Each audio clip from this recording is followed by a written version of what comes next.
ഖബറിൽ ഏറ്റവും കൂടുതൽ ശിക്ഷ അനുഭവിക്കുന്ന തെറ്റുകുറ്റങ്ങൾ 4 എണ്ണമാണ്. 1, മൂത്രം ശരിയാവണ്ണം ശുദ്ധിയാക്കാത്തത്.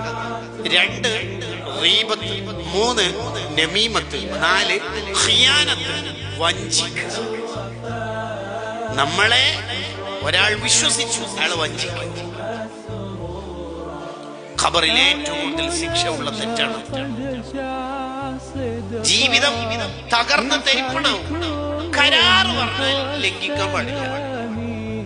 ശേഷം പറയാൻ പോകുന്ന 3-ാമത്തെ കാര്യം ഏകദേശം റിലേറ്റഡ് ആയ കാര്യമായതുകൊണ്ട് 2ഉം 3ഉം ചേർത്ത് വെച്ച് പറയാം. 3-ാമത്തത് നിങ്ങൾ ഒരാൾ വിശ്വസിച്ചാൽ വഞ്ചിക്കരുത്. നേരത്തെ പറഞ്ഞത് കരാറ് പറഞ്ഞാൽ ലംഘിക്കരുത്. ഈ 2 കാര്യങ്ങൾ, വഞ്ചനയും വാക്ക് ലംഘിക്കലും, മുനാഫിഖിന്റെ അടയാളമാണെന്ന് മുത്തുനബി സല്ലല്ലാഹു അലൈഹി വസല്ലം പറയുന്നു. മുനാഫിഖിന്റെ അടയാളം